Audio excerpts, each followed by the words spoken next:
अस्सलाम वालेकुम। मैं हूं अख्तर सिद्दीकी और आप देख रहे हैं double A news. Justice Qazi Faez Isa case की बाबत सुप्रीम कोर्ट बार एसोसिएशन की जानिब से जो नई नज़रसानी दरख्वास्त दायर की गई है, वो दरख्वास्त कम और हसास इदारों के ख़िलाफ़ शिकायत का पलंदा ज़्यादा दिखाई देती है और उन्होंने जस्टिस काजी फैज़ ईसा को डिफेंड करने की बजाय हसास इदारों पर संगीन तरीन इल्ज़ाम आयद किए हैं। आज उस पर भी बात करेंगे। उसके साथ साथ मतीउल्लाह जान ने आखिर ऐसा क्या जस्टिस काजी फैज़ ईसा का साथ दिया कि उनको भी अब तौहीन अदालत की कार्रवाई का सामना करना पड़ सकता है और इस हवाले से उनको नोटिस भी जारी हुए हैं और आगे उनके साथ क्या होने जा रहा है इस पे भी बात करेंगे। साबिक सदर परवेज़ मुशर्रफ के हवाले से जो केस पेंडिंग पड़ा है, क्या उसको समाअत के लिए मुकर्रर किया जा रहा है, उस पे भी बात करेंगे। तो आज जो पहली खबर है वो इंतहाई अहम है कि सुप्रीम कोर्ट बार एसोसिएशन ने आज सुप्रीम कोर्ट ऑफ पाकिस्तान के फुल कोर्ट फैसले के ख़िलाफ़ जो नज़रसानी की दरख्वास्त दायर की है, उसमें जो नुकात उठाए गए हैं वो फ़ैसले से ज़्यादा हौलनाक और ख़तरनाक हैं और उन्होंने जो संगीन तरीन इल्ज़ामात कौमी इदारों पर आयद किए हैं,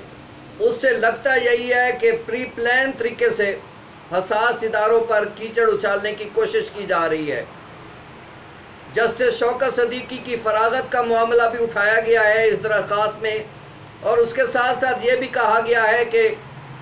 अदालतों में जो हसास इदारों की जानिब से मुदाखलत होती है,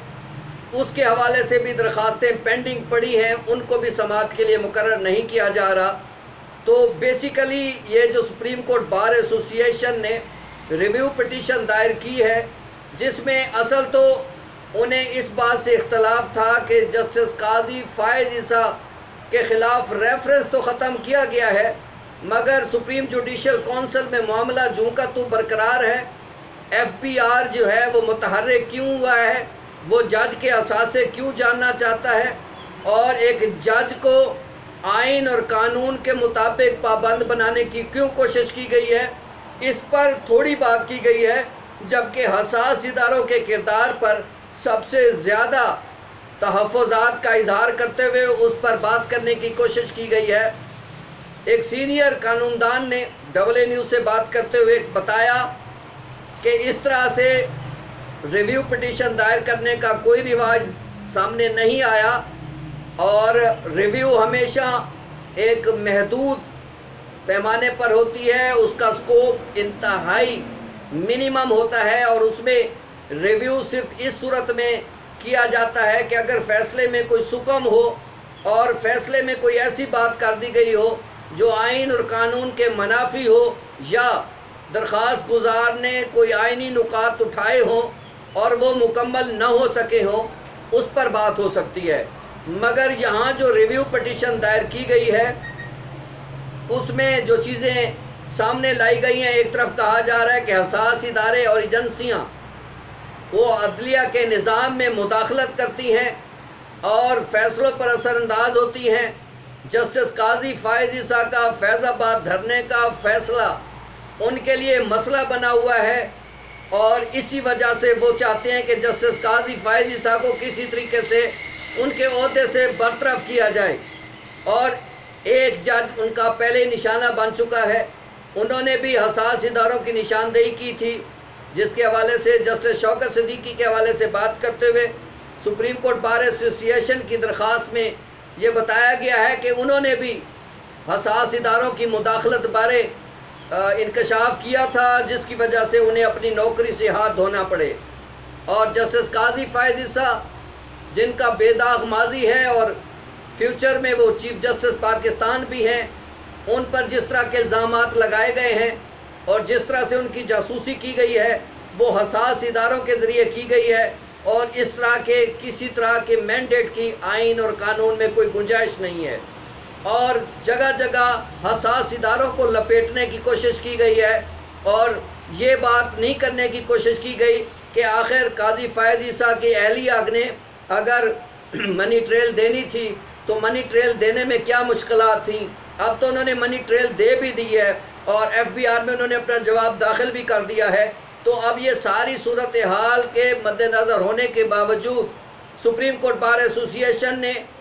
एजेंसियों को क्यों इस तरीके से मुल्द इल्ज़ाम ठहराने की कोशिश की है। लग यही रहा है कि असल में वकला बरादरी के पीछे भी कोई ऐसे लोग मौजूद हैं जो चाहते हैं कि अदलिया की आड़ में, एक अदलिया की आज़ादी की आड़ में दीगर कौमी इदारों के साथ जो है वो उन पर जो है कीचड़ उछाला जाए, उनके ख़िलाफ़ बात की जाए और उनको किसी न किसी तरीके से जो है मुतनाज़ा बनाया जाए।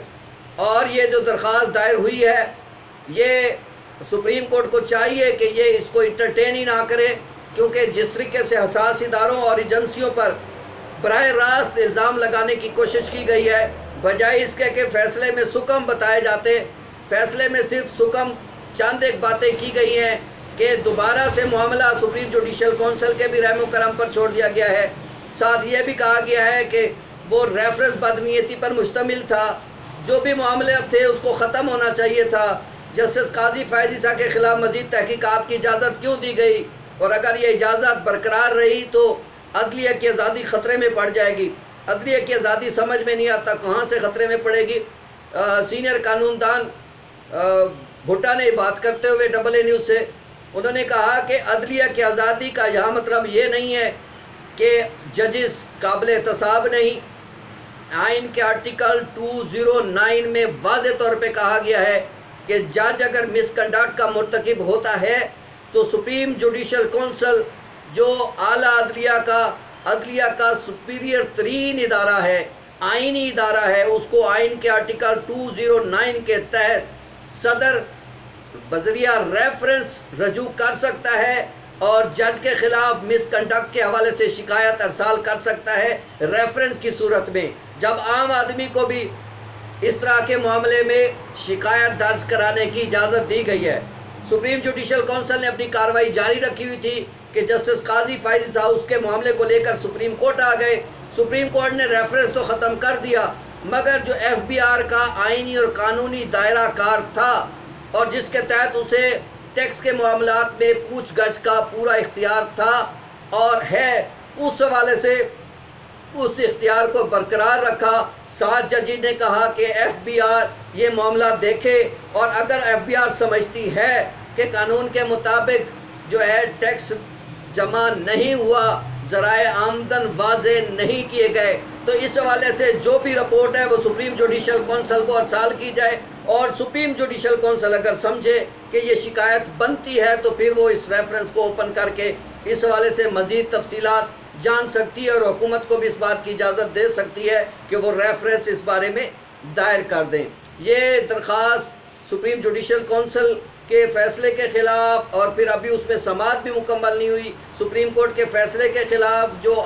Review petition supreme court bar ने दायर की है, पाकिस्तान बार कौंसिल भी दायर करने जा रही है। इसके साथ साथ बाज़ वकला तंजीमों ने भी जो है वो रिव्यू पटिशन दायर की हैं जिसमें इसी तरह की लैंग्वेज इस्तेमाल की जा रही है।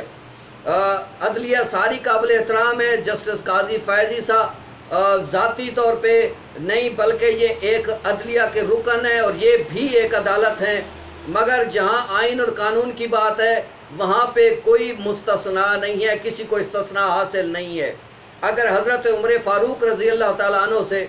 भरे दरबार में ये पूछा जा सकता है कि आपको चादर एक मिली थी और एक चादर से आपने कमीज़ और दूसरे पूरा लिबास कैसे बनाया है, तो यहाँ किसी और को भी इस्तिस्ना हासिल नहीं है। उसके साथ साथ एक केस मतीउल्लाह जान सीनियर सहाफ़ी हैं और ज़्यादातर उनकी कोशिश रहती है कि जस्टिस काजी फ़ैज़ ईसा को डिफेंड करते रहते हैं और इसी डिफेंड करने के दौरान उन्होंने एक ऐसी ट्वीट भी की है जो तौहीन अदालत के ज़ुमरे में गर्दानी गई है। अब उसका जायज़ा लिया जा रहा है और इस हवाले से आज सुप्रीम कोर्ट ने उनको बाकायदा नोटिस भी जारी कर दिए हैं और अटॉर्नी जनरल पाकिस्तान को भी इस हवाले से मुआवनत के लिए तलब कर लिया है और आने वाले दिनों में उनके साथ क्या होगा और ये इस हवाले से क्या फ़ैसला अदालत करती है, और मतीउल्लाह जान उस ट्वीट के हवाले से क्या जवाब दाखिल करते हैं, ये तो आने वाला वक्त ही बताएगा। ताहम अदलिया और सहाफ़त ये जिस तरीके से आपस में बाहम दस्तो गिरबां कभी कभी नज़र आ रहे होते हैं, इस तरह के मामलात सामने नहीं आने चाहिए। मतीउल्लाह जान एक अच्छे सहाफ़ी हैं, मगर कभी कभी वो बहुत ज़्यादा ओवर हो जाते हैं किसी को फेवर देने में, और शायद यही वजह है कि ये मामला भी उनके गले